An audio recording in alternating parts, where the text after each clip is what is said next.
Man, what's up, sports world? Man, it's one take here. I'm Zaya. I got a couple of the crew members here with me this Sunday morning. We here to talk sports on Sunday. We got college basketball, Saturday results coming for y'all, NFL Combine, and more. We got MG in the building. Milligram, what's up, MG? How you doing? Good morning. How are you? You Here got we your are. coffee today? Already, I've been up since 5:30. I've already had it. Thank God, people. She got her coffee. Thank God. Hey, Moss, what's up with you? Level up sports, man. I know you sipping on your coffee too, man. How you doing? Feeling pretty good, man. It's good to see Grams in the building with us this morning to talk a little bit. And it's always good, man, here with you, one take and doing your thing, man. I'm glad you have me on the show this morning so we can do what we do best. For sure, man. Hey, y'all know we got low post, mid post, high post up in the building. What's up, post gang? How you feeling? Feeling good, man. Good to be on with y'all. Is that the first lady of Notre Dame football? How you It doing, man? is. It is. Yes, indeed. All right, without further ado, man, we're gonna go ahead and jump right into it, man. We're gonna start in the college basketball world. We had some great action yesterday, a lot of ranked matchups yesterday.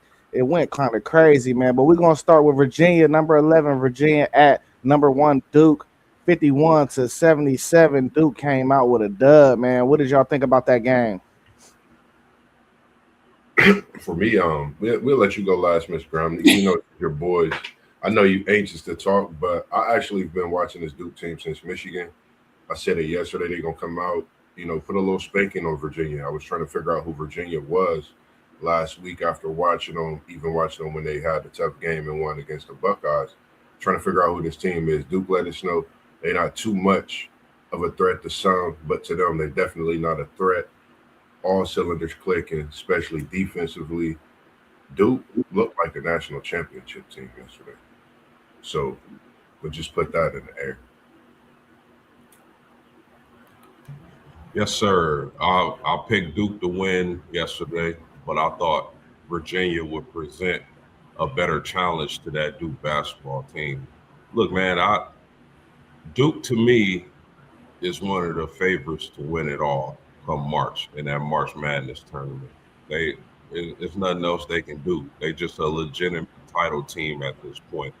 So I mean, Cam Boozer, Evans, all those guys can hurt you, and I'm excited to see how Duke does this year. I think Shire was a really great hire, so kudos to Duke because I think he's been coaching his behind off, and he's definitely one of the better coaches in the nation. Hey, and what's up, WTP for life? We got Rob up in the building. How you doing today, family? I'm good, man. Good to be here this morning. Sorry I'm a little bit late, but I'm here. Hey, better late than never. You know what I mean? Hey, we was talking about this Virginia Duke game. Duke with a 26-point victory. Get your thoughts on that before Milligram. So she gonna go off on it. You feel me? And talk her talk. So go ahead and jump in there real quick. Well, I felt like maybe Virginia will be able to play decent enough defense to sort of slow that Duke team down, but that was not the case. I knew Duke was going to beat them by double digits, but I didn't think they were going to do them by 26. But Virginia is one of those teams that I don't think they're just not what they were maybe a couple of years ago. This Duke team is really, really riding on a high level right now. They've beaten some top quality teams, and they showed again yesterday why they're the number one team in the country. I tell you what, man. I think Duke they shot the leather off the ball. If they shoot the ball like that, it ain't nobody gonna beat them. It's just no way. Cause if you got to think shooting the ball the way they did yesterday and having a paint presence like Boozer, that's just a recipe for a national championship right there. I know too though that this Virginia team wasn't. I said it. I said it Thursday. This Virginia team is not by any means, but at the end of the day, shooting is shooting. You feel me? You got to knock shots down, and if they knocking shots down like that, man, it's gonna be tough. And I like the way Isaiah Evans played yesterday too. Isaiah Evans was balling. Yeah, I think a lot of people didn't realize that Duke only came in as a 9.5 point favorite. That was the line in Vegas coming into the game yesterday. So I think we kind of heard that and took that personally, that you think we can only beat Virginia by 9.5 at home. Please, we've been on one since probably before Michigan, but Michigan really turned us open a little bit, I think, and we kind of unlocked a couple of key players there that we're going to need going down into March at that Michigan game, which is Nick Minia and Darren Harris. Nick's a freshman and Darren's a sophomore, and Darren is a pure shooter, an absolute gunner from three, and he hit some at Michigan. He hit 5 or 6 at Notre Dame, and then came out yesterday and put, I think, 12 on the board. So that was really good to have that bench presence as well. Cam is going to do what Cam does. I've said from the beginning of the season, we're going to go as far as Cam takes us. It was nice, though, when he got, scratched in the eye, that Pat Gungwa came out and really helped in the middle as well. I mean, Big Pat does a lot of things that a lot of people don't see. He's quick to the ball. He's covering good. He's setting screens, on offense, and on defense, he's going to block that shot from you and make it harder for your bigs in the middle. They really bothered their 23-year-old freshman. Their first year, as Corey Alexander likes to remind people that they're called at Virginia. And so it was really good to see, I think that was probably our most complete game since Michigan. And Michigan was rocky in the first half too. But I think heading into March and heading into, we've got NC State in Raleigh tomorrow at 7. And then on Saturday, we've got Carolina at home on senior day for Malik Brown. So, and word on the street is Wilson's going to be back for that, which is fine. I want to play a team at its best and with their best always and forever. And so it's good to see. And you hate for kids to go down with injury anyway. So, good to see him be able to come back and hopefully play on Saturday. But a lot of things are happening now that are clicking that maybe a lot of people don't pick up on. Like Caleb Foster is becoming more and more of a leader on that floor, directing the offense, locking down people on defense if Dame is not on somebody.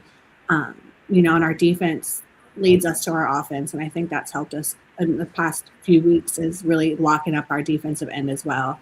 I can't stand to listen to Corey Alexander. I call it story time with Corey because he's going to talk about everything and anybody.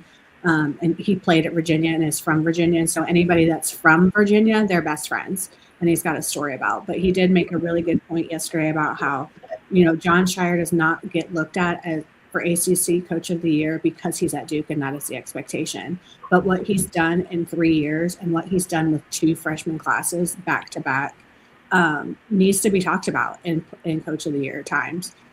He's a young guy. Yeah, he got mentored by the best of the best. And so, making Duke his own team as well, but also he's got 18-year-old kids coming in that are doing grown man things. That's hard. Coaching is a lot harder now than it was 30, 40 years ago, even 15, 20 years ago, even 10. And so being able to connect with these kids coming in and getting them to gel together in just one season, because that's all you've got with these guys anymore. You get 1 year, and then you have to start all over fresh. So I think it was a big win yesterday, a statement win. It clinched us the ACC regular season title. A lot of people don't know the ACC doesn't even recognize the regular season title. We only recognize the conference championship. So that's kind of a ongoing joke too, but we looked real good yesterday, and we've unlocked a couple of kids, and Nick and Darren, and are getting big minutes out of Isaiah, who's still going to throw up some threes that you question. When Pat Gungwa and Malik Brown hit a 3 in a game, you're done. So it was a really good all-around game, I think, for us. Yeah, no doubt. They definitely looked like they could win a national championship, like Moss said yesterday. Anything to add to that game? All right, let's move to the next game. We had number 14, Kansas 61. They went to Arizona, number 2 team in the country, 84, 23-point win for the Wildcats. What did y'all think about that game? Kansas actually cut that closer before half and just after half. it was, I think, an 8 or 9 point game, and they had a chance. And then Arizona just went balls to the wall, and Kansas couldn't do anything. I joked with a friend. I was like, can people stop making Kansas a thing now? Like, they're not that good. I mean, when they get beat bad. And so they were like, never, because it's Kansas. But I was like, come on now, and Peterson played.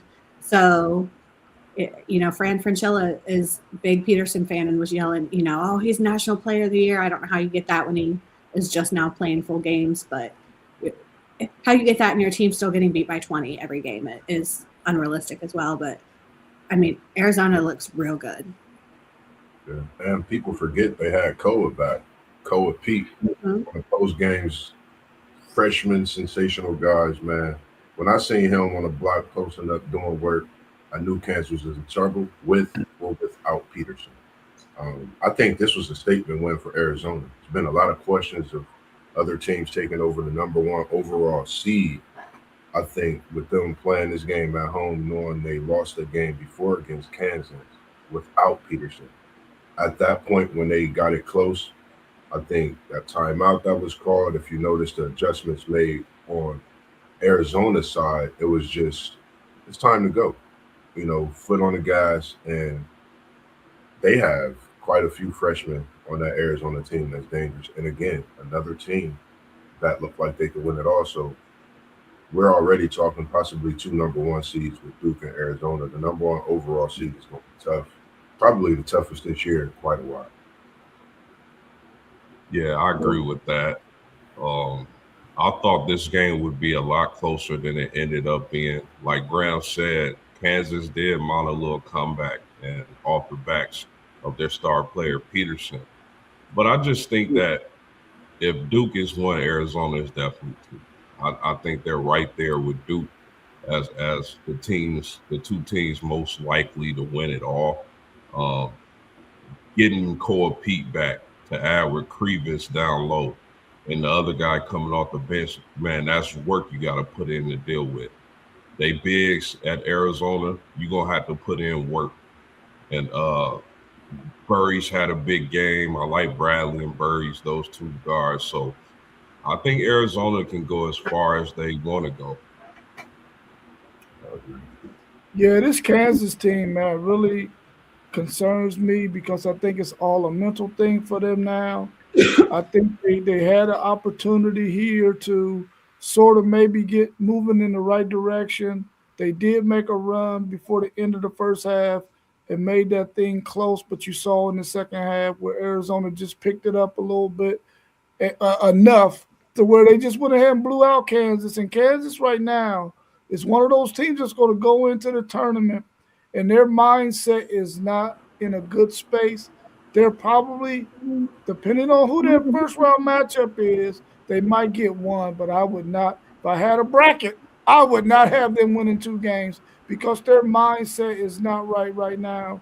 I wouldn't even be surprised if their star player, Peterson, just decided to check out and not play anymore this season. I know he's not going to do that, but I believe mentally he's probably checked out. I like that. I like that thought because the way he played and got them in the game yesterday on that late run and for Arizona to do what they do, that's a great question and great talk. I like it. They still have to go through the tournament, the Big 12 tournament, which is a gauntlet.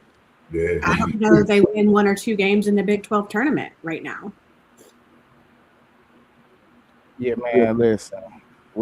I like everything all y'all said about Arizona. We know about Arizona. We know that should be a team that's right there at the end of the season in March, vying for a berth in the Final Four. But I think post game, or Moss said this maybe a couple weeks ago. I can't remember which one, or maybe if it was both of them. But I seen it yesterday when they said that this team doesn't play the same with Darian Peterson. Yeah. This is the first time I really actually seen it, and felt it, and I just felt like the ball was getting stuck, man, all game. It felt like it was just getting stuck. So Yeah, they got some things to figure out, man, and that's what happened when your best players in and out of the lineup. It's hard to build that chemistry, man. It really is. And they should definitely be worried.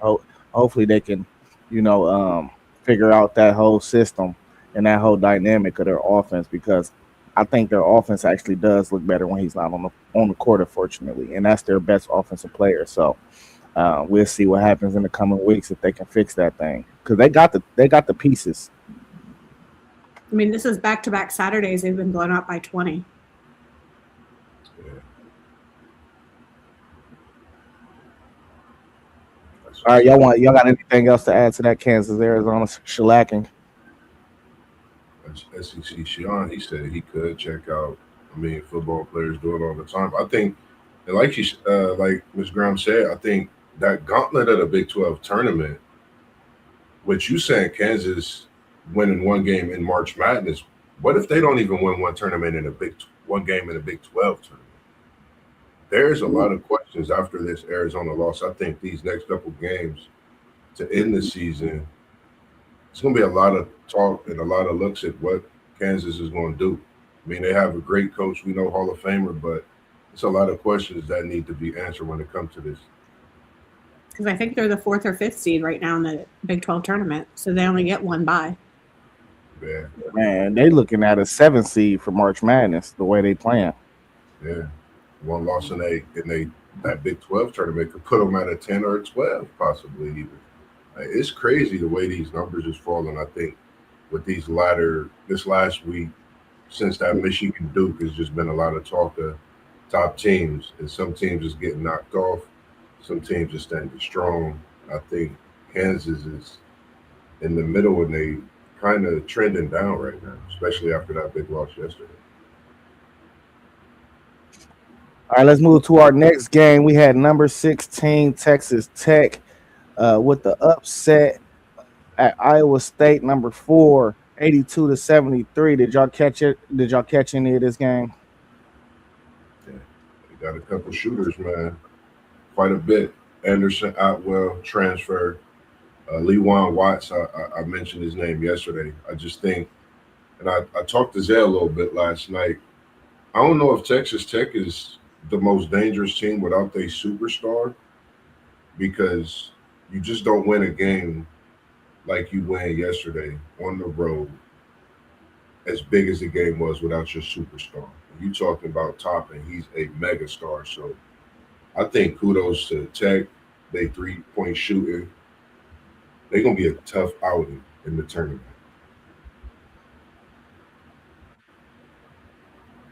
Yeah, I agree with you. I agree with that. I was pleasantly surprised by Tech's play yesterday. Iowa State, I believe, was undefeated at home. They come to Iowa State, they get the big victory. Their guard play, their shooting, their ability to score the basketball really stood out. I didn't for 1 second when we were picking these teams think that Texas Tech could do that at Iowa State against that defense. Iowa State likes to play defense, and they just got outplayed. So I agree with Moss. I think Texas Tech could be a scary team, whether you talk about the Big 12 tournament or March Madness. Yeah, I turned this one on late and saw Iowa State was down fairly big. And I mean, they obviously mounted a bit of a comeback, but at home, even that kind of shocked me because you guys have said, their defense is stellar. But Texas Tech just, I feel like they're almost now playing this season for Toppin. They were struggling there a little bit, and then he went down and unfortunately had that season-ending injury. But now it's almost like he's like, you know what, go play the season for me now. And maybe not for me. He seems like not an unselfish kind of kid. But, like play like I'm out there and let's go finish this strong. Because they were kind of struggling the last few games before he went down. Yeah, this Texas Tech team really is a mentally tough team. They're a well-coached team. And I just think they had to figure out some things once they knew that their key player wasn't going to be there. They had to take a couple of games to figure some things out. They really shot the three really well in this game, especially in the beginning of the game. which allowed them to get into a comfortable spot with the lead that they had, and they just carried it on through the rest of that game. Iowa State started off a little bit slow, which hurt them. You can't if a team comes on your home court and they start punching you in the mouth, you got to be able to answer that and stay right there with them. They fell back a little bit too far, probably got to the point where they felt like it wasn't going to help them. I mean, they weren't going to be able to get back in it, and that didn't help them having that kind of a mindset. And Texas Tech stayed on it, kept grinding, kept knocking down shots, and they were able to win this game pretty easily, even though it was less than a double-digit win. I really like this Texas Tech team going into the tournament, but without Toppin, I don't know if they can make the Final Four, but I definitely can see them making the Sweet 16 and possibly even the Elite Eight. Yeah, losing Toppin, that's a for sure 20-10. I think that can come to haunt them come tournament time. But I said it yesterday, man.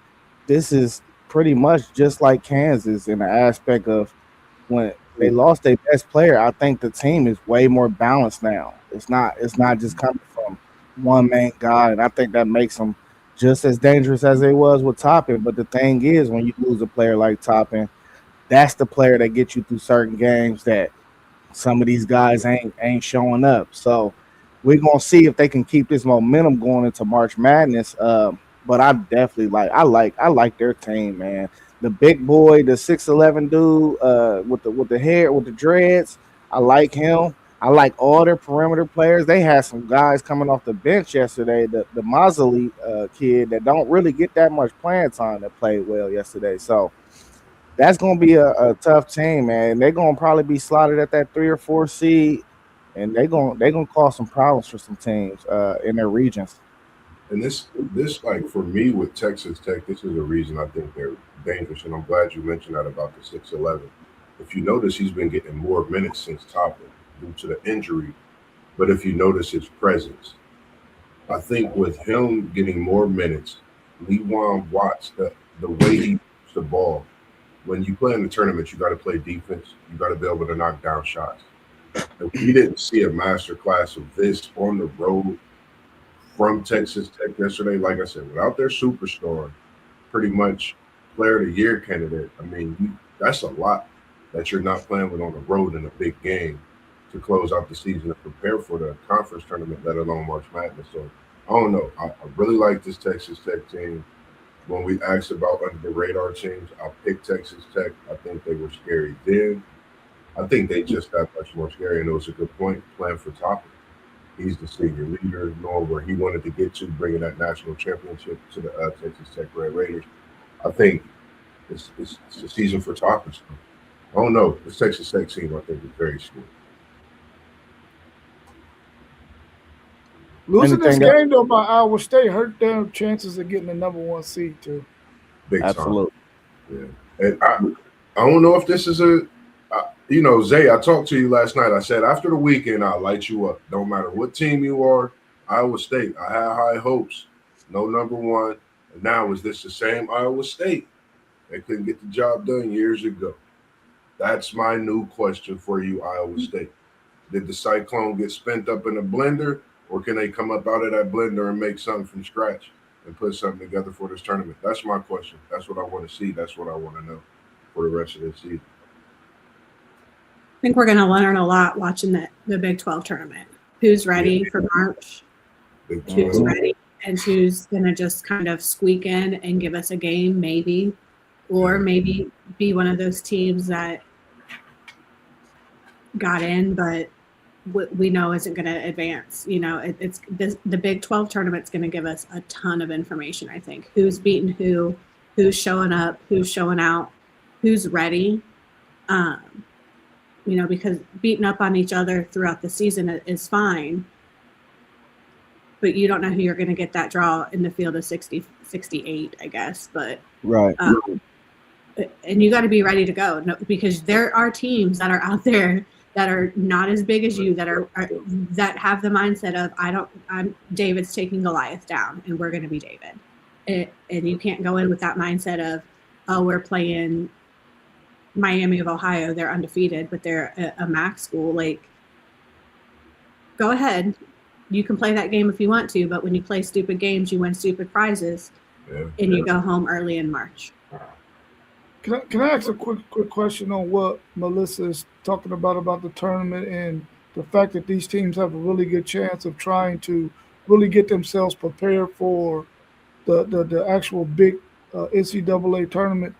Do you think there are teams out there who already had themselves positioned probably on a certain line already that they may rather lose in their conference tournament so that they can get a couple of more days rest? If that's the mindset, I want to know, because I'm not picking them in March. That's a great question. Me now being a BYU fan this year, I've been watching this closely. I don't know if we need to. I honestly don't know. It's tough. I want to say we need to lose one to get ourselves together, get ourselves in a rhythm. But then I want to say we got to keep playing to get better. That's a great question.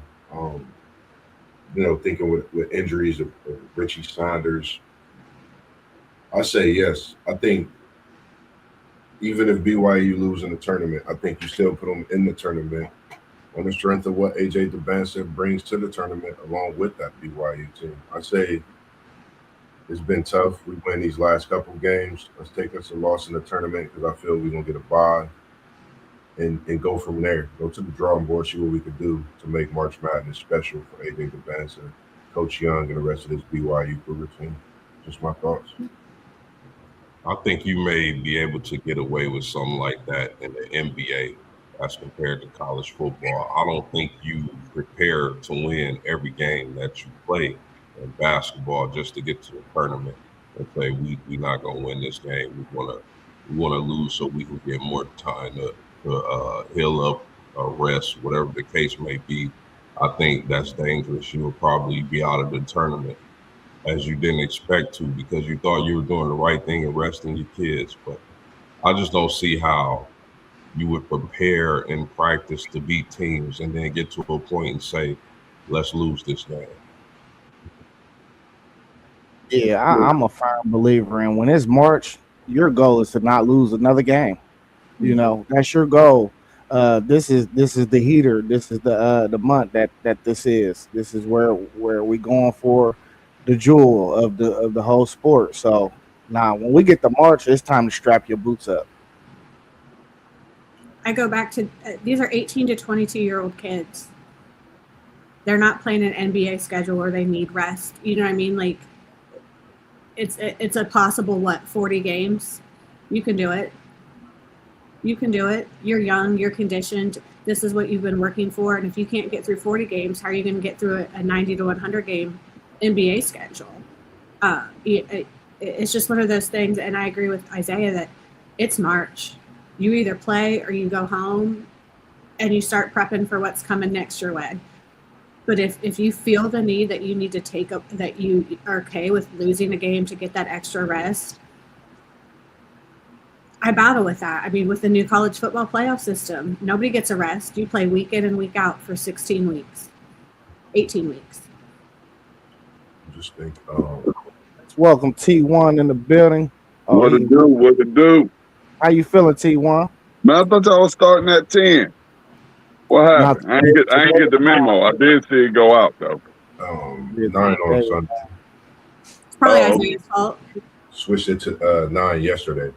It's all good. On Saturday. And I'll have you know, I was ready by 10 yesterday, and Robert Brown and Isaiah said, "Oh, we moved it to 9." Sorry, I tried. I was ready.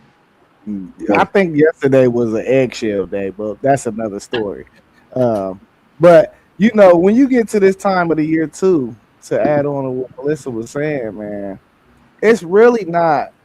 You get your rest still because it's a lot of shoot arounds. You know, if you got some dudes with nagging injuries, instead of them doing like practice shoot arounds, they're over there in the ice bucket. They got their foot in the ice bucket if it's an ankle, or you know, you getting your rest throughout it too. So I don't think it plays a big part. But T1, we was were speaking on these college basketball games to catch you up to speed. I don't know if you caught any college action, but we had Virginia, Duke, Kansas, Arizona yesterday, Texas Tech, Iowa State, and that's the three we went over so far. So if you've seen any of them games and you got any thoughts on them, you can let us know what you saw.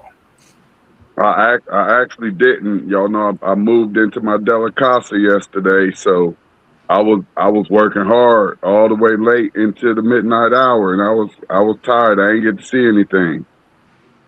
That's cool. That's cool. We got you covered, brother.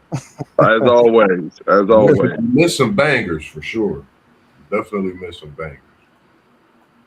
Let's get to the next game. We had an SEC showdown yesterday. This was a banger, a late second shot, about 7 seconds or 6 seconds left or something like that from Bama. 71-69. They went on the road and beat number 21 Tennessee. Did y'all catch this game? How did y'all feel about this one?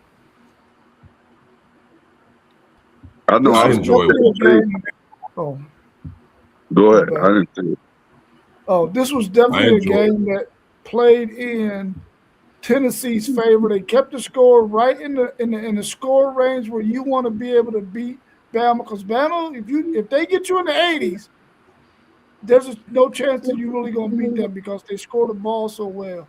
But the fact that Tennessee was able to keep it in the low 70s or below 70, they had a really good chance to win this game. Good win for Alabama, though, because they had to win a game where they weren't scoring the ball at the clip that they normally would because Tennessee played some pretty good defense in this game. They pulled out a good victory with a last-second shot. Tennessee, though, should be proud of the way they played, though, because they played the style of play that they wanted to play to keep this game as low-scoring as possible. And Alabama only scored 71, and they like it up in the 80s and 90s. So kudos to Tennessee, but they lost that game to Alabama. But I think they played the style of play that they wanted to play, so that's a good sign for Tennessee going into the tournament. Post game T1. No, I didn't see it. And I'm going to let Post game go because he looked like he about ready to hurt somebody. I don't know what's going on with Post, but Post looked like he ready to go hit somebody. Go ahead. It's the shiesty, man. It's the shiesty. Yeah, Post look like he ready for whatever. Come on to the city, man. I got a couple people you can get for me.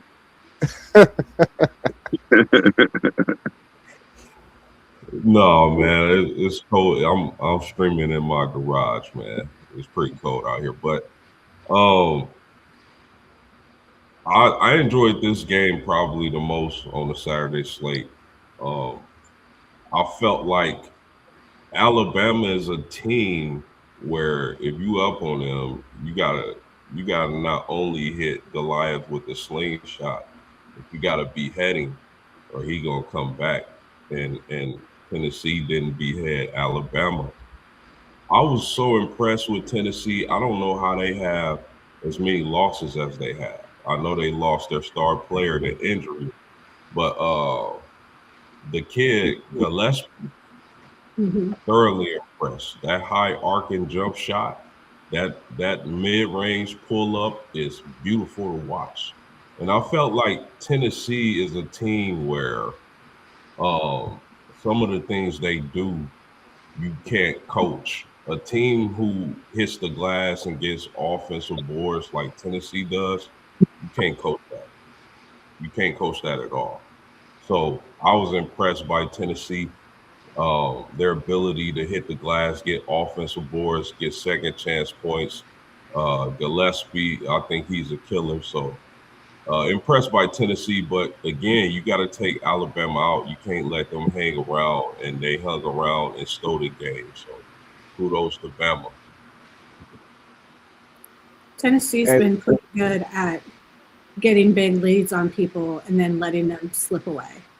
And that's what's bitten them in the ass a few times this year is they've had 10, 15, 20-point leads and just teams have been able to come back and chip away. And I think that's kind of also what happened here last night. I feel like Tennessee had a decent gain on them. Ament went down with that gruesome-looking injury that he's lucky he was able to walk off the court. Tried to give it a go in the second half and just couldn't. I'm interested to see what some imaging might show, or it's got to be a hyperextension, or there might be a slight tear somewhere, but it looked bad. And that's just kind of been Tennessee's MO this year, is they can get up on some teams that are really good, and then they can't keep that momentum, and the opposing team just chips away at their lead, and it becomes closer, or they lose. Yeah, it looked like I missed a banger yesterday, and I believe I picked the home team, which was Tennessee, correct?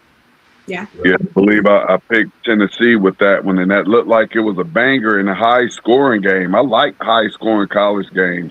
And, being from the Big Ten, it's easy to get a 40, 50-point game. You know what I mean? So I like when I can get a Big Ten game up in the 70s and 80s, or somebody might even be tickling and playing with the 90s. So that looked like that was a very, very entertaining SEC game that I missed right there. This was me and Zay was talking, man, last night. I told him this was a great game. I think I seen a lot of defense on both sides, especially out of Tennessee, even though they took a tough loss. I think this was a good win for Alabama, a good loss for Tennessee, for them to push through and figure some things out. Another big injury, for another great player this year, and it was a freshman, and Nate Ament. So I think Tennessee they got to go to the drawing board now. They got to figure things out. Of course, know what's going on with Ament, sensational freshman. If he's hurt, it's going to be tough. But if he can come back, I think it'll be good for Tennessee. I think Alabama needed this more than anything, and they figured out some things that they needed to figure out as they head to the end of the season, preparing for the conference tournament. Hey, listen. This Bama team is a sleeper in March Madness. I tell you, this probably might be one of the. This is one of the best. It could be the best backcourt in America, though. You talking about Holloway? The kid got a burner. He got a burner. He got a clip, whatever you want to call it. The kid Phelan Jr., he can get to any spot he want to get to on the court. And when you got right sale hitting shots like that, man, that trio is ridiculous. And we done seen it plenty of times where guards just sweep through March Madness. If them three guys can stay on the heater like they have been, I think this is 8 games in a row now. If they can stay on the heater, man, and continue to play very good basketball, and make shots and take care of the ball, this Bama team is going to be real tough to beat, man.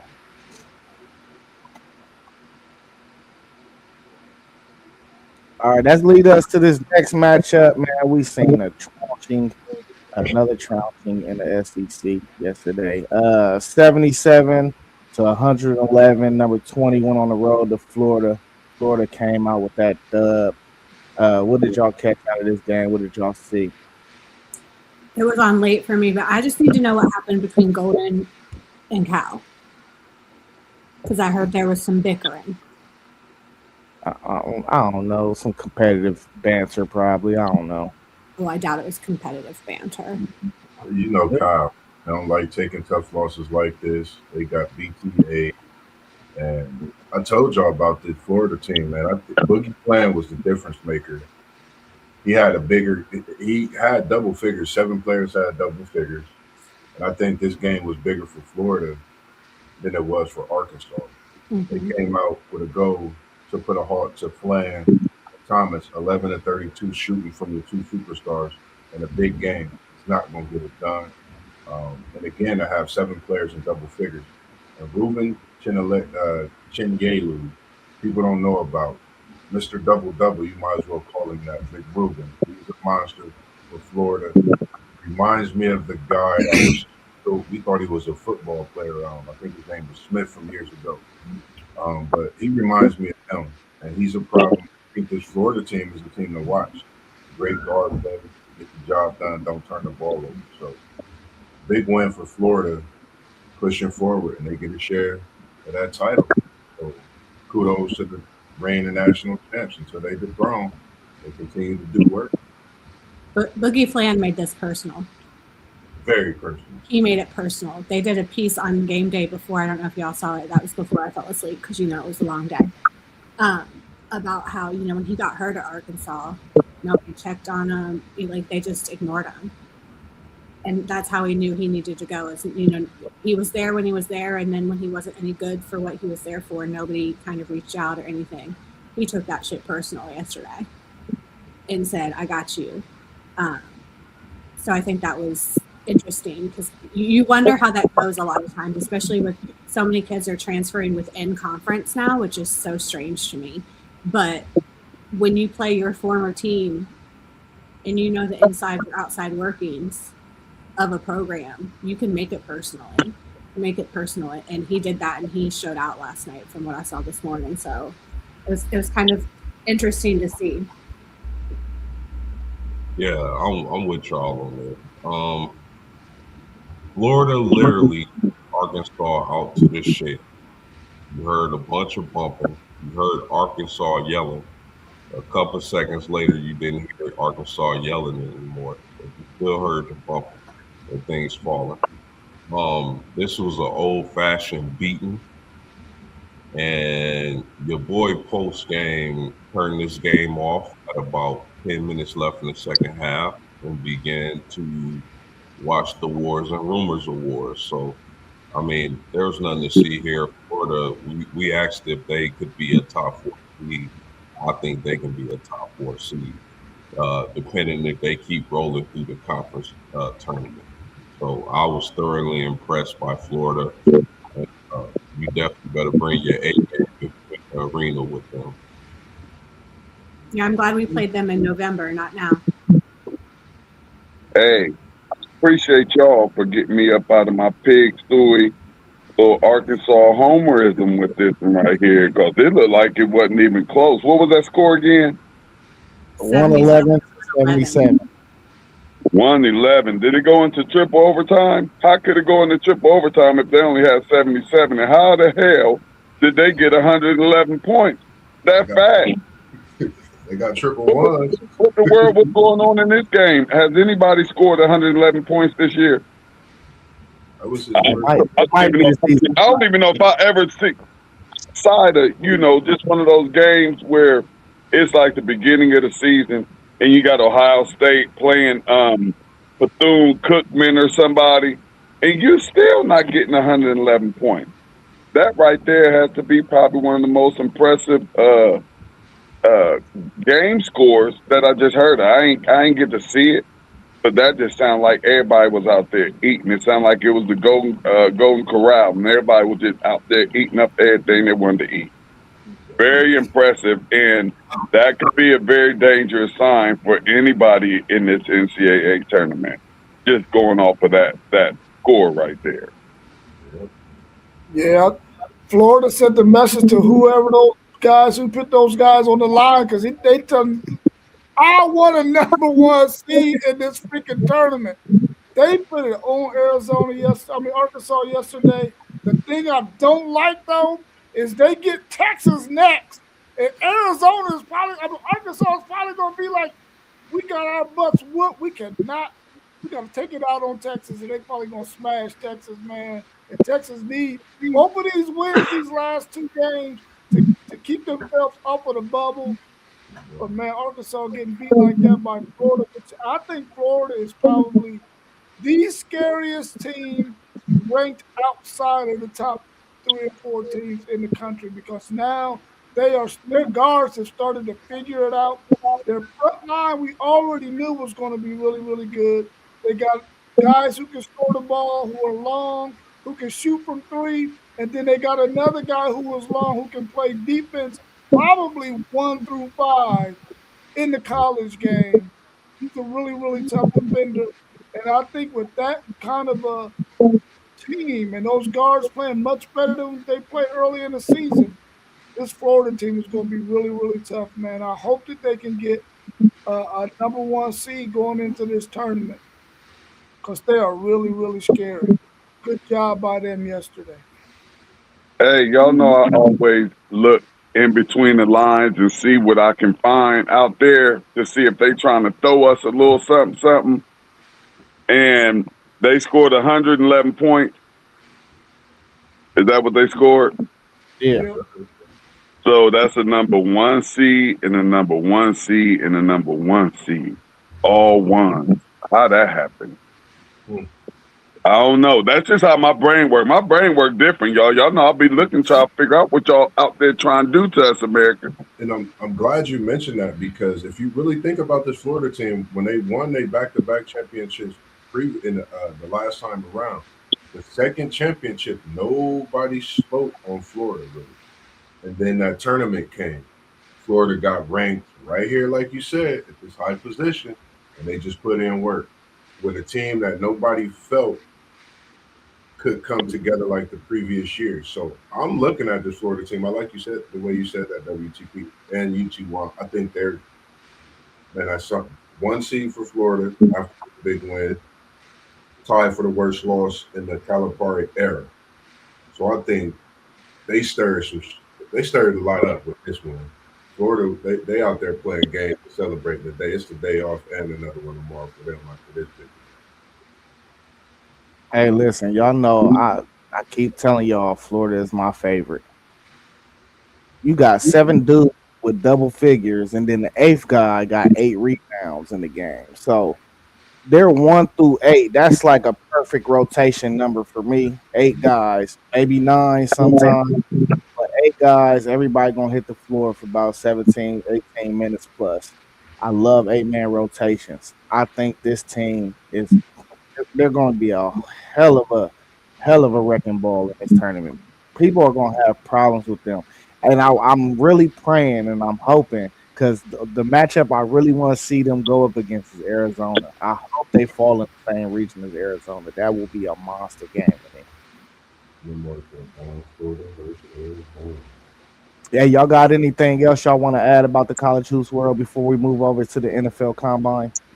I got to give a shout out. Texas beat Texas A&M and our SEC, Sean. That's why you didn't come on the show, because we whooped your boys yesterday. He said his upset pick was Arkansas, but the only thing that was upset was them Hog fan stomachs. Yeah, I got to give a shout out to Nolan Smith, first-year head coach at Tennessee State. Most wins in Tennessee State record since they went to D1. They have 20 wins. Took the regular season championship yesterday and are heading into their OVC tournament that starts Thursday as the number 1 seed. So super proud of my former Duke boy and a personal friend. So really happy for them. That's what's up. Let's give a shout out to the NYU women's basketball team. Are undefeated, as is the men's Miami Ohio University Redhawks. Just shouting them out. Going through a college basketball season is not easy. Being undefeated where you at this point, respectively.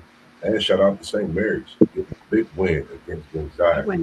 Team we've been trying to figure out who they are, and we know when St. Mary's clip them in the season, Gonzaga normally gets 1, maybe 2 wins in the tournaments. Just a food for thought. So keep that in your notebook and think about that as we get ready for these practice also. All right, let's move over to the combine, man. We had the running backs, the quarterbacks, the running backs, and receivers on display yesterday, man. We're gonna go ahead and start off with the quarterbacks.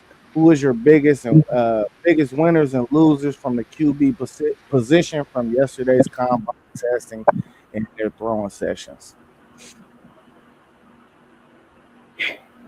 Taylor Green, with what he did, I don't know if he just put everybody on notice, put every GM on notice. He's totally moved up the charts for sure. First round pick. Where is he going? Who knows? But after watching him yesterday, he's just a thoroughbred, man. It was good to see him, especially the season he had. And like I said yesterday, man, you could tell who's preparing for these combines, who's ready to put the work in. And you see it based on a simple 40, but his overall combine was crazy work, ridiculous, diabolical. Yeah, I mean, kudos to Taylor Green and why measuring in at 6'6", 227 and running a 4.35 and 11.2 in the broad is extremely impressive. I gotta disagree with my brother Moss. I don't think he moved up the draft board because guess what? The thing that you want to see from him, he didn't do, which is passing the ball. I think everybody figured out or already knew coming in that he was an athletic freak. But if you want to be a quarterback in the NFL, the most important thing is throwing the rock, and he didn't throw the rock. So I don't know if he moved up, but at the same time, extremely impressive feat. I thought Ty Simpson did himself some good yesterday, slinging the ball. I think I was surprised personally by Haynes King's ability to run that fast in his 40. I think he did himself some good. And I think Sawyer Robertson didn't have the best day throwing, but I think his athletic testing was pretty solid. Yeah, I would have to say Taylor Green, Haynes King, both of them, in terms of what they did at the combine yesterday, at least made it interesting for teams to say, maybe in the later rounds, I will take this guy and see where I can position him at when it comes to playing some of these positions, some gadget football in the NFL. I think Taylor Green, if there's a team out there who is willing to have a project that has a quarterback who starts for them with this kind of a skill set, they probably will draft him in the later rounds and just see if they can develop him into something and also use him in gadget situations.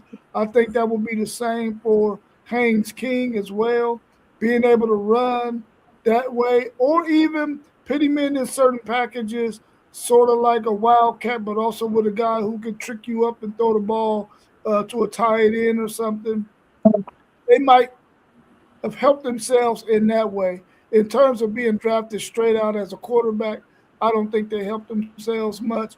But I think Ty Simpson did enough to let all those NFL teams who have an interest in getting a quarterback outside of Mendoza, I think he did that and helped himself as well.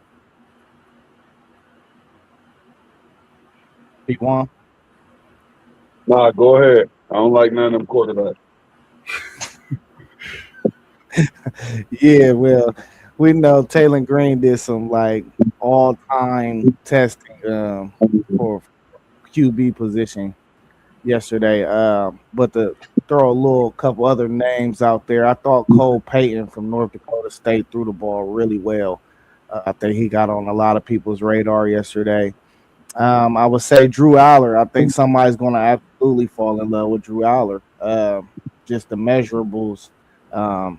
And just the ease of he's just like one of them guys. It's like without the pads, it looked like he got everything you need. So maybe somebody take a flyer on him and just be like, man, I can be the one to coach this guy up.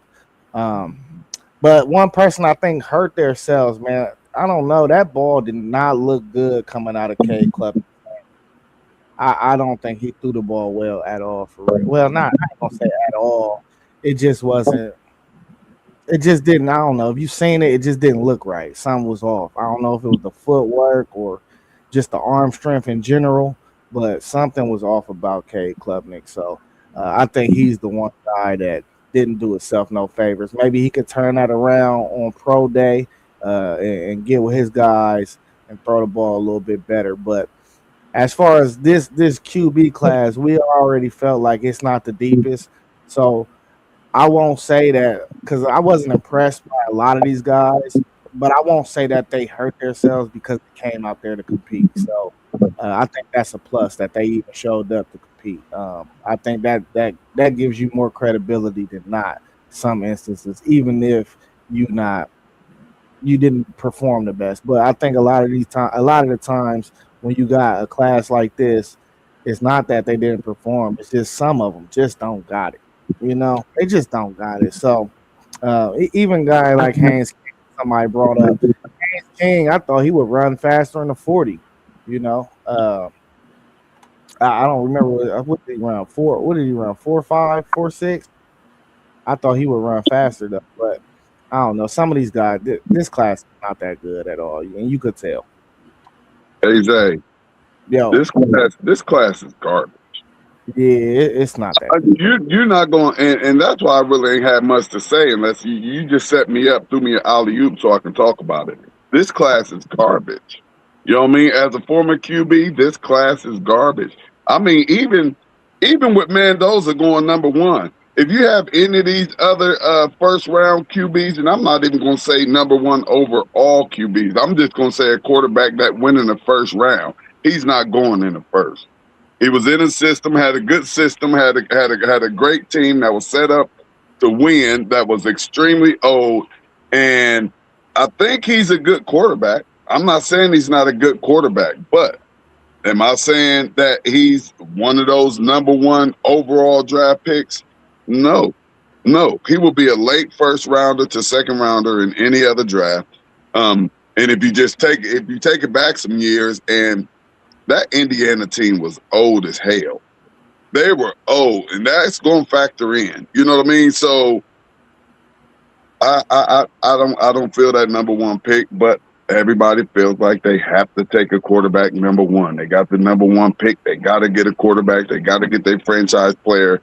And if you really, really look at it, they really don't get that franchise player. It got to be less than 50%. So, kudos to the Raiders. Good luck to the Raiders. But man, I hope they have a nice system around him, because I don't like this QB class, and I think Mendoza is just okay. He had a system, got him a natty, undefeated natty, and kudos to him.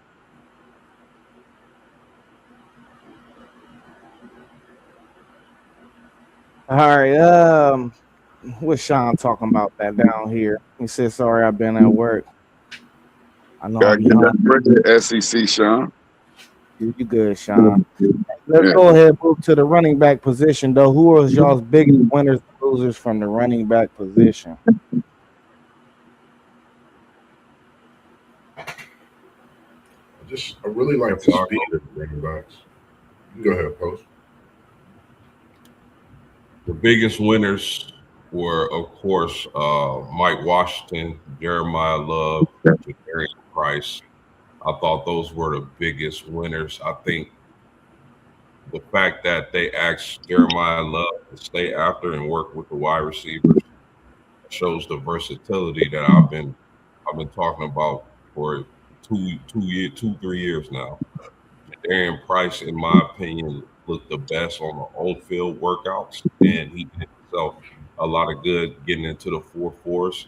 And Mike Washington, I don't think anybody expected him to run that fast. So I thought those three guys were the biggest winners. I think Emmett Johnson from Nebraska, who I really like, I think he ran a little slower than I was expected. So, I mean, running backs, nice. I don't think it's the deepest class, but I definitely think there's some people, some RBs that did themselves some good in the company.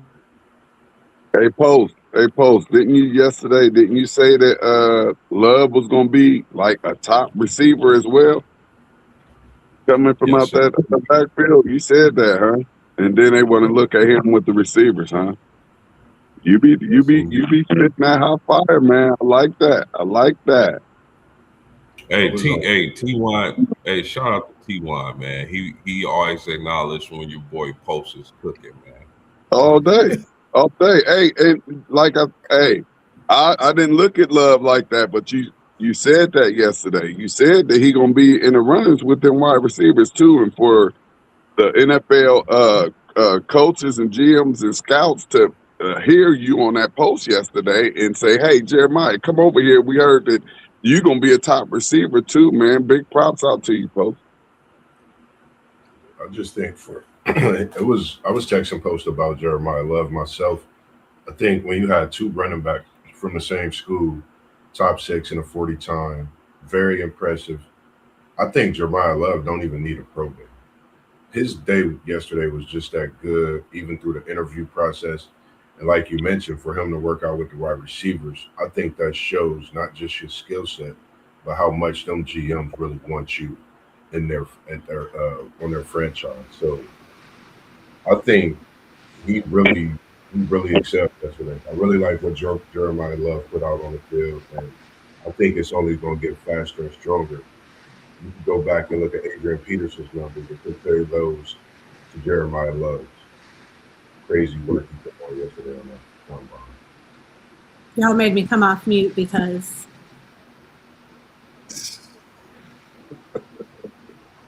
just love him.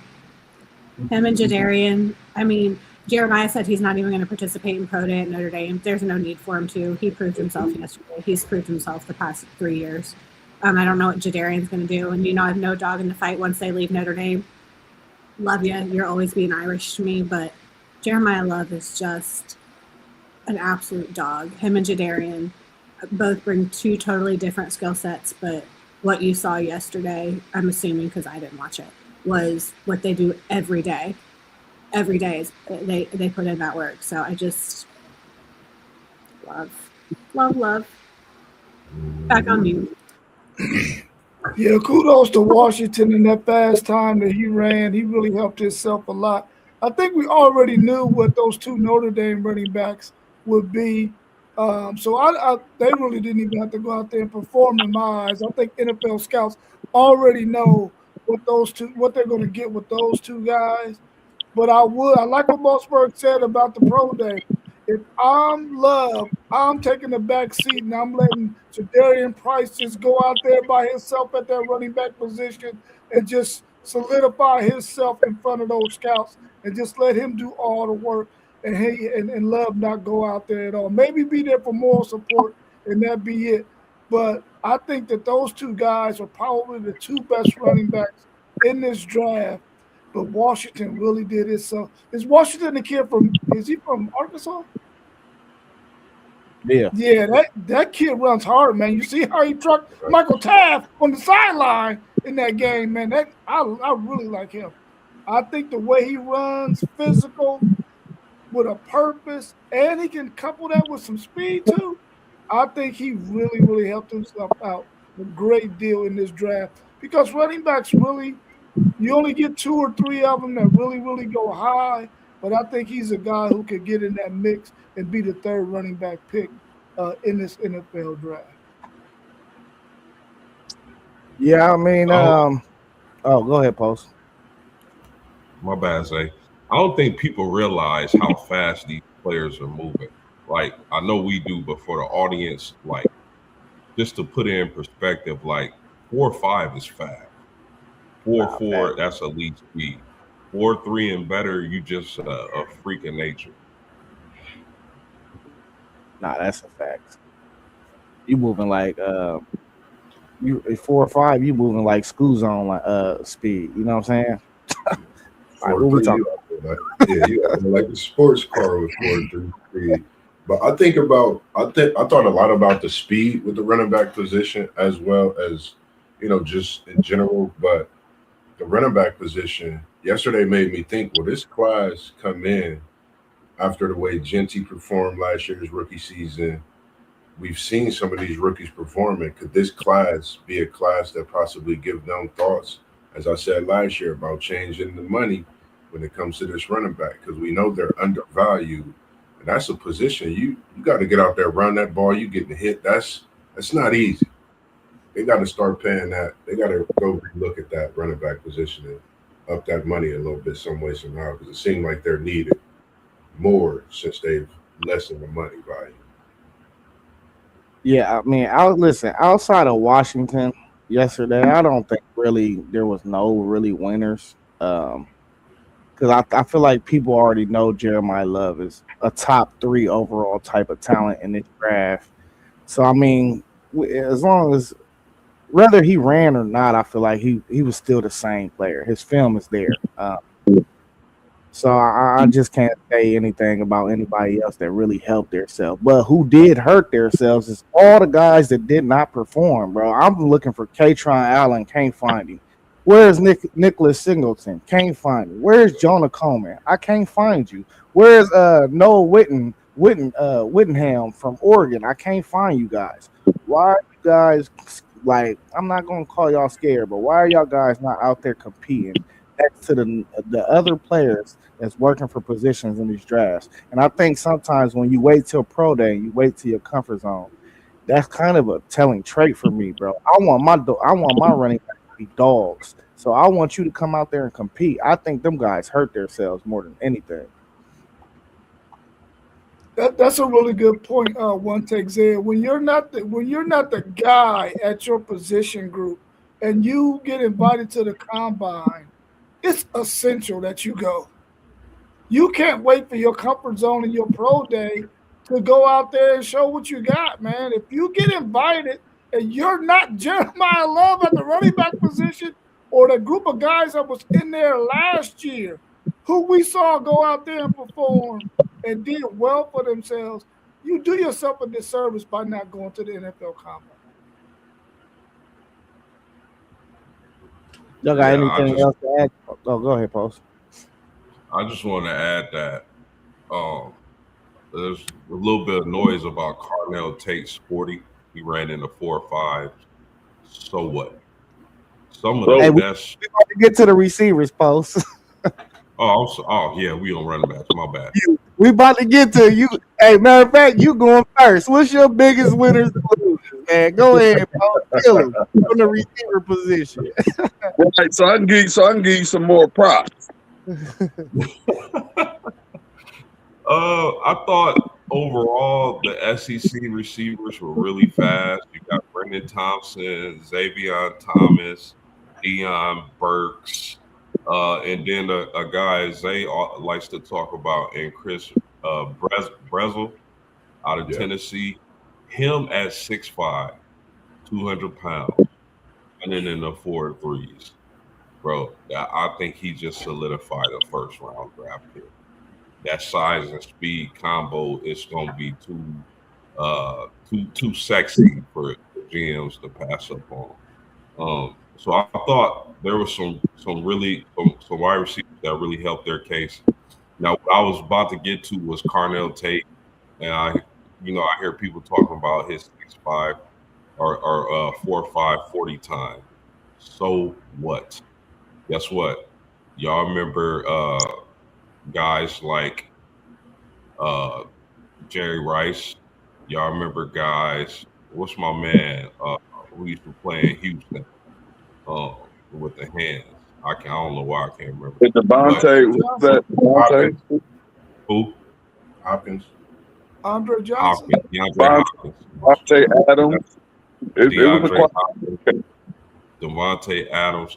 There are all type of all-time great receivers that didn't run 4.4, 4.3. 4.5 is plenty fast enough. And a guy who runs routes like Carnell Tate and has the hands and size that he has, just because you don't run in those 4.4s, 4.3s, don't think you're going to be doesn't mean you're not going to be an effective NFL wide receiver. So these teams can be foolish if they want and look at that time and pass on him, and I promise you it's going to come back to bite him. Hey, Post, they won't be that foolish because they see the film as well, and they see him for some reason. He's all alone behind the safety. And not to mention he has 10.5-inch hands, which means, and you see it on film, he catches almost everything thrown his way. And then you have the ultimate ingredient. He's a Buckeye. So you miss me with all of that stuff. I mean, if he's not the first wide receiver taken off the board, it is what it is, but he'll definitely be number 2. And I don't think he can get past Cleveland. There was nothing that Tate did to change my mind about him being wide receiver 1 overall. Absolutely. You know who else ran in the 4.5, right? Jackson Smith-Njigba. Yeah. And that's who they did a lot of comparison. Like I think about Mike Evans, like you said, Smith-Njigba. And I'm gonna go ahead and call Carnell Tate. His new name for me is the technician. And the reason I call him the technician is because at 4.5 speed, you still can run the routes. You got hands the size of the claw of Kawhi Leonard. You can do work. So I actually been liking Carnell Tate for a few years. I think he's what the NFL been waiting for. Is going to give me thoughts, like I said, Plaxico Burress, man. Like one of the guys I really like. I love Cardinal Tate and what he's going to bring to the game. So bring him to Cincinnati at 10 if it's possible. But I like Dallas. Hey, but just think about it though, y'all. Like for real, for real. I mean, the man's 6'2", 6'2.5" or something. But to say that a 4.5 is slow and you're questioning, you know, his running ability, that's just wild to me. That's Crazy. wild because you might got this 4.52 or 4.5 whatever, but somebody in front of him ran a 4.46 or something. He just right there on his heel. They acting like he 3, 4, 5 steps behind somebody.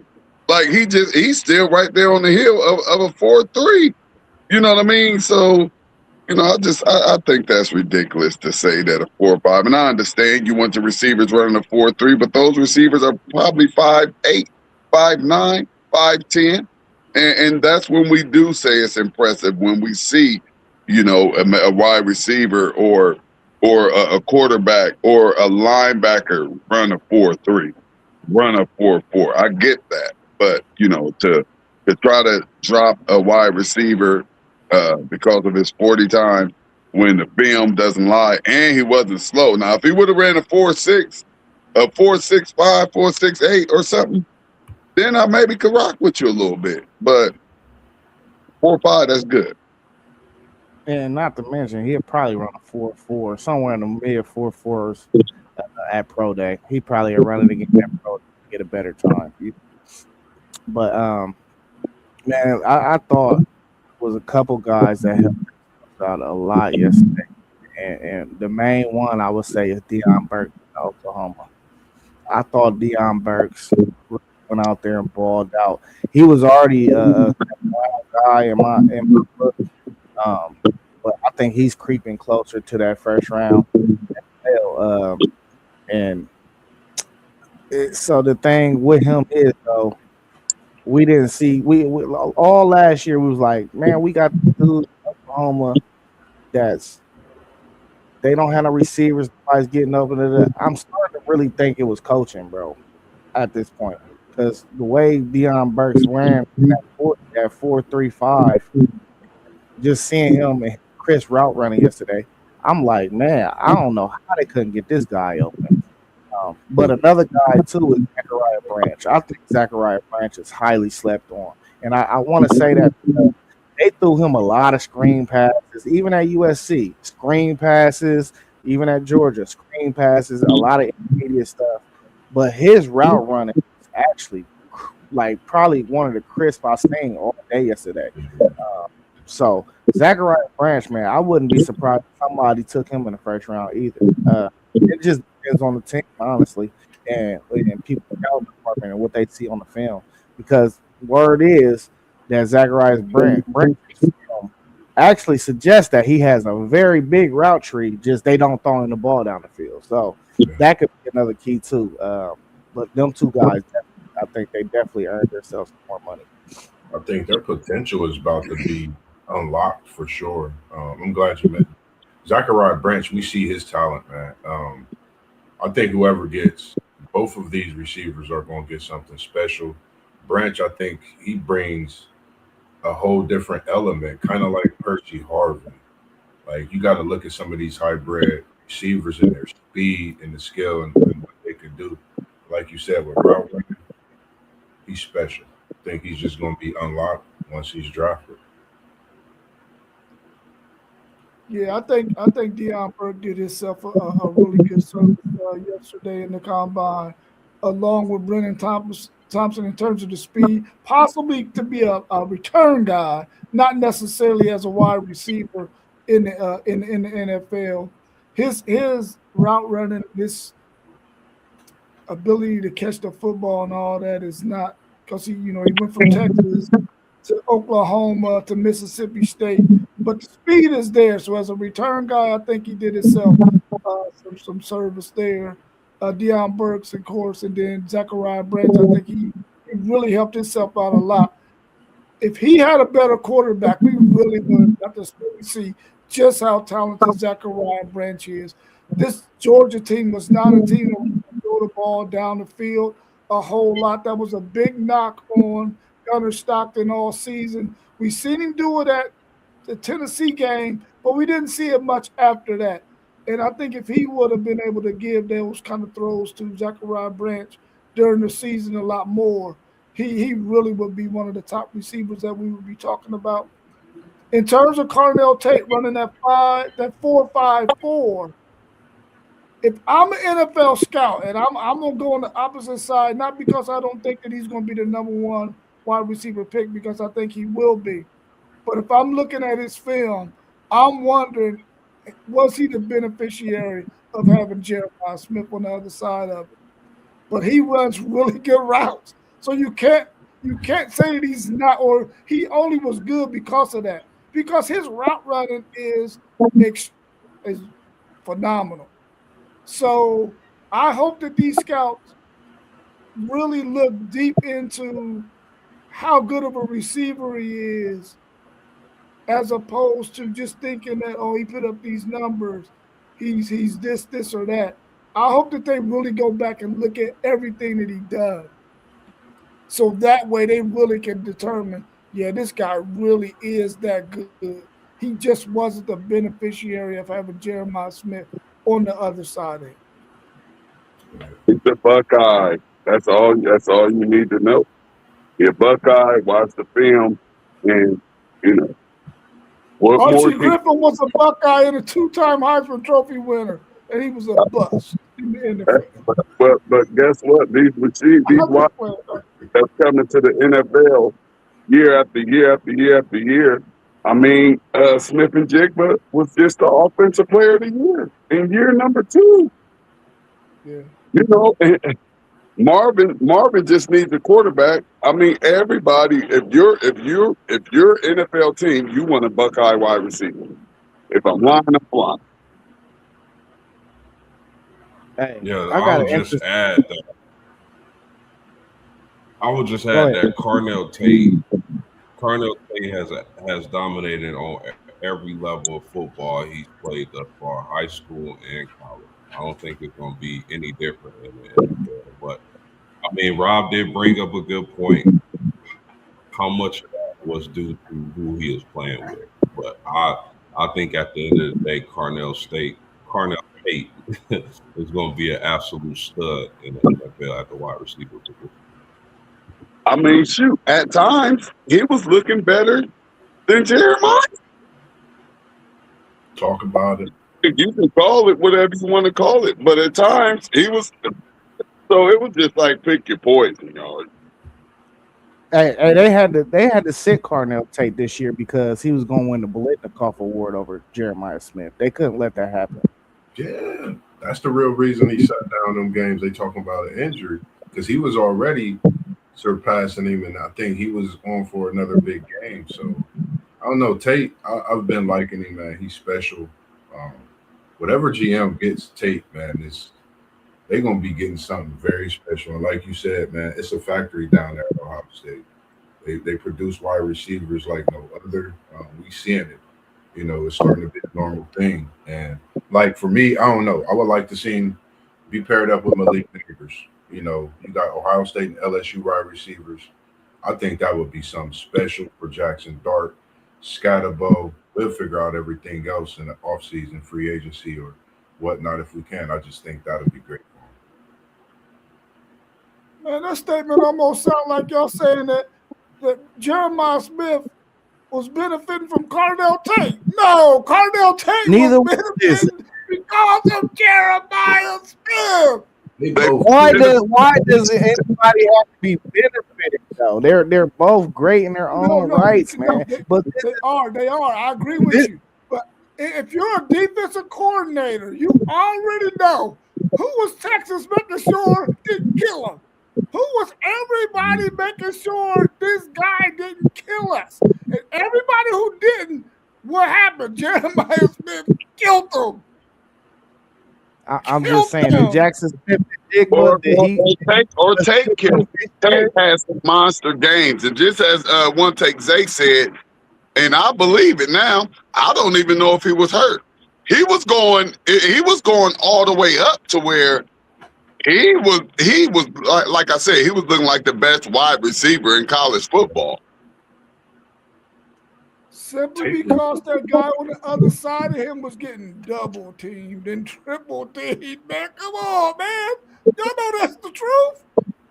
I ain't man, taking nothing away from Carnell Tate. I know Carnell Tate is a hell of a baller. But I'm telling you right now, he was benefiting for the fact that he got that dude over there that's the best college football player in the country, has been the best college football player for going on the third year now when this season starts. So why hasn't he been let's get claiming somebody. Hold on, let's get somebody unbiased in the situation. We're gonna direct this question to post game. Hey, because you're biased, man. We're gonna direct this question to post game right now. As a receiver, post game, how much do you value a receiver winning his one-on-one matchup? 100% of the time, you got to be able to win your matchup. I mean, I think two things can be true at once. I think yes, Jeremiah Smith is a freak of nature, and anybody would benefit playing alongside with him. I also believe that Carnell Tate, his own right, is a wide receiver, and I think a lot of us will see that, in the NFL draft when he goes from 5 to 10. At the worst, I think he's a wide receiver too. At the worst. Hey Rob, is Tate wide receiver 1 in Texas last year? Yeah, he was wide receiver 1 at Texas last year. Yeah. Okay. Yeah, All right. But we don't have Jeremiah Smith. That's okay. Is he wide receiver 1 in Alabama? Is he wide receiver 1 in Alabama? How can you say that and Worthy didn't go in the top 10? Like, we got to make it make sense. This. If Xavier Worthy was there, he would not be wide receiver 1. He would not be wide receiver 1. If at Georgia or Alabama, if Devontae Smith was there, would he be wide receiver 1? Devontae Smith was a Heisman Trophy winner. That's a whole different level. What I'm saying is, I gotta put somebody in there that's at least close to Jeremiah Smith. We all know Jeremiah Smith is the best probably wide receiver we've probably ever seen in our lives. I gotta put somebody. Why hasn't he won the Biletnikoff or the Heisman or anything? Why isn't he winning anything if everybody's saying he's so awesome? Because he's getting double and triple teamed against the really good teams that can do it. The best should be the best. If you're the best, you should be called the best, labeled the best, given whatever trophies as the best wide receiver. 2 years in a row, this young man has not won a Biletnikoff. Carnell Tate, the technician, has caused many problems. That's not true. For this debate. That's not true. Hey, in the Super Bowl era, Ohio State receivers leads the NFL in reception yards, reception touchdowns, and receptions. They are the factory for wide receivers. That's hands down. There's no doubt about that. All I'm saying is Jeremiah Smith is the man, and Carnell Tate benefited from that. That's all I'm saying. All right. Y'all got anything else to add about the combine before we get out of here? I just hope everybody has fun. What'd you say, MG? I just hope everybody has fun. I don't have nothing to say about the combine, but I'm going to tell y'all a hood legendary story. 2 guys in the Windsor Terrace got speeding tickets on a bike, bro. On a bike. Speeding tickets. I'm a guess. I don't know. I'm a guess and say one of them was Dez. No. Do I know these people? Huh? Do I know these people? No, you don't know these people. Rest in peace to my man Vandale Parks. Legend says this guy got a speeding ticket on a bike, and my man Busby, who was a BMX legend back in the day when BMX bikes first came out and all that racing and stuff on that dirt. My man Busby. Making him bike, wasn't he? Wasn't he built yeah. in that box too? Yeah. He was cold blooded. Both of them, according to Hood Legend. That's called driving. That's called driving while black. Man, just want to say happy heavenly birthday to my nephew, going on 3 years, and then happy birthday to my little bro Twan, man. Happy birthday, man! Can't wait to see you. I'm gonna hit you up. He all the way down to Texas right now with my niece who just got a big cheer celebration and a victory down there, bring it home to go. So can't wait to see them when they get into it, man. But just wanted to send that out there, put that in the prayers for sure. Post game T1, y'all got anything to say before we jump out of here? More good, man. Appreciate it. No, just a great show, everybody, and watching. Make sure you like and subscribe. Hey man, listen, man, it's March, man. Y'all make sure y'all tap into City League TV. It's gonna be a whole bunch of high school basketball action coming. It's gonna be some barn burners, especially when we get to that Coliseum. When we know that thing really looked like a barn anyway. You know what I mean? Hey, all the channels are scrolling at the bottom, man. Thank you for I do have a game update. What's up? Newark versus Delaware Hayes first round game has been moved to Monday because Newark girls are playing Tuesday at the Expo Center in they beat Lancaster yesterday in overtime at Dominican. So the Newark boys are playing Monday instead of Tuesday. Shout out to my daughter. Newark gonna scrape them anyway. Like for the fourth time. Hey, they shut me down, man. They're trying to shut me down for the playoffs. So I'm about to have to go up in there like post game.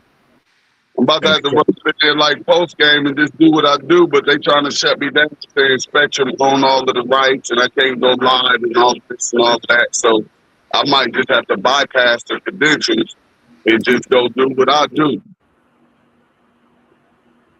But yeah, they try. You can't keep a good. Go ahead, Paul. Hey, TY, you can't keep a good man down. Right, man, right. And that's why I always let them know, like, listen here, we ain't got nothing to do with Columbus City Schools. So when y'all see me come up in that expo center with the shiesty on, just understand I'm coming to do what I got to do. But for sure, though, all the channels scrolling down at the bottom, man, you got Post Game with the Post Game 86 show, Robert at WTP for Life, Level Up Sports 10, that's JoJo Boss in the middle of the screen at the bottom. Yeah, City League TV, and I'm One Take Zaya, man, with the One Take Zaya podcast, man. Y'all know what it is, man. Hey, good talking to y'all. Y'all have a good rest of y'all Sunday. Appreciate it. Love y'all. Peace out. For sure. Peace.